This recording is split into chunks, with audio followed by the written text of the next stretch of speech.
इस मुलाकात में हम जानेंगे पंचकर्म का महत्व। मैं वैद्य प्रशांत तिवारी, जो कि धर्म आयुर्वेद से आप सभी को पंचकर्म के बारे में कुछ बतलाना चाहता हूँ। सभी को, ज़्यादातर लोगों को पंचकर्म में एक मिथ है, या फिर एक कहा जाए तो एक कुछ झुंझलाहट है कि पंचकर्म मतलब होता क्या है।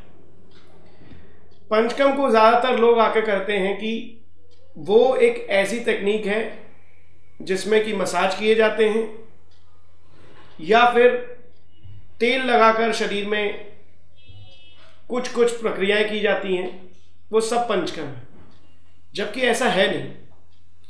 आयुर्वेद, जो कि 5000 साल पहले लिखा गया, या फिर वो कब आया इसके बारे में भी एक मिस्ट्री है।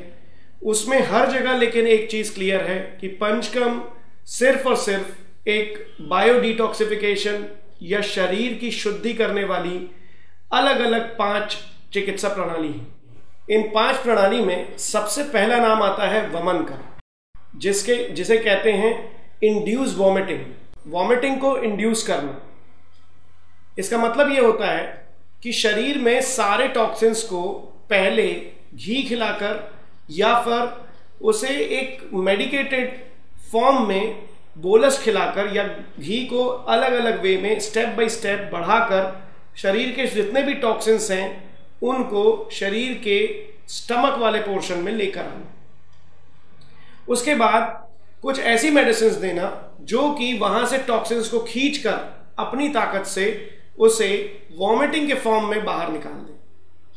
वॉमिटिंग आने के बाद उस व्यक्ति को एक्चुअल डिटॉक्सिफिकेशन या क्लीनिंग की फीलिंग आ जाती है, या वो ऐसा फील करता है जैसे कि उसका ऊपर का हिस्सा बिल्कुल क्लीन हो चुका है या साफ हो चुका है।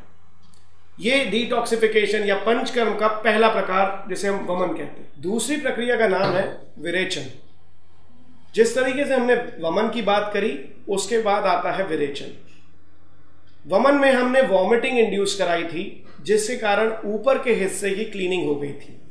बचा हुआ हिस्सा जो कि पेट से नीचे की तरफ जाता है, उसको कहते हैं विरेचन। इसमें सेम प्रक्रिया में घी खिलाकर पहले सारे के सारे टॉक्सिन्स को पेट में लाया जाता है और उसके बाद 2 दिन रेस्ट कराकर तीसरे दिन सुबह सुबह मेडिसिन देकर बाकी बचे हुए टॉक्सिन्स को नीचे, यानी कि परगेशन के मार्ग से, यानी कि थ्रू फीसेस बाहर निकाल दिया जाता है।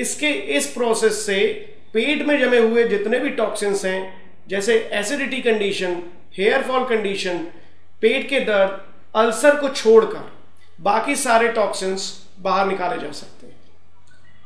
यह प्रोसेस सबसे ज्यादा bronchial asthma situations, skin disorder situation, rashes वाली सिचुएशंस, इन सब में बहुत ज्यादा लाभकारी होगा।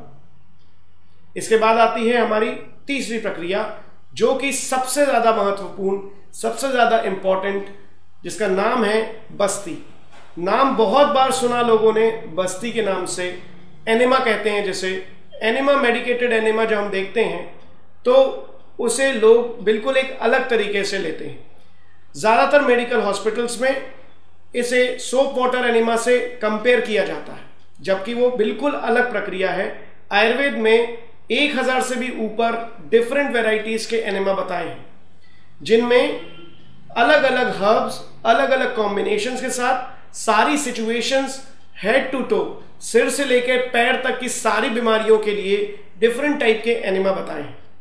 अगर आप देखें तो सिर के बाल झड़ने से लेकर आंखों की एनर्जी तक, आंखों के जितने भी प्रॉब्लम्स होते हैं, उन सभी में डिफरेंट टाइप के मेडिकेटेड एनेमा दिए जाते हैं। गले की प्रॉब्लम्स, चेस्ट कंजेशन, पेट में प्रॉब्लम, पैरों का दुखना, अर्थराइटिस, साथ साथ में पैरों का फटना, स्किन डिसऑर्डर्स, इन सभी कंडीशंस के लिए डिफरेंट एनेमा बताए हैं। मोस्ट कॉमनली जो कि एनेमा भी यूज किया जाता है या बस्ती प्रक्रिया यूज करी जाती है, वो यूज करी जाती है मलावस्टम, यानी कि पेट के कॉन्स्टिपेशन से।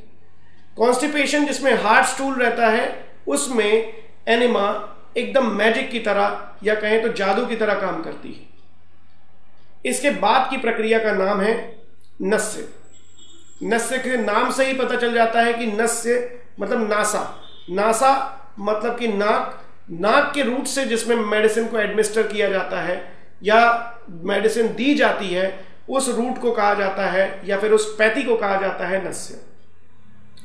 जितने भी क्लेविकल के ऊपर ऊर्ध्वजत्रुगत क्लेविकल के ऊपर आने वाले जितने भी विकार होते हैं, उन सब का बेस्ट लाइन ऑफ ट्रीटमेंट है नस्य। हेयर के कलर जाने से लेके शरीर में या फेस पे आने वाले रिंकल्स, उन सभी के सिचुएशन में बेस्ट कंडीशंस या बेस्ट ट्रीटमेंट होता है नस्य। इसके डिफरेंट वेराइटीज, ऑयल से लेकर घी का या फिर काढ़ों का भी नस्य में दिया जाता है, वो है नस्य प्रोसेस। ये प्रोसेस एक्सटेंसिवली यूज होता है ब्यूटी टेक्निक्स में, जिनमें कि स्किन के टाइटनिंग से लेके स्किन के रिंकल्स रिमूवल तक बहुत ज्यादा काम होता है।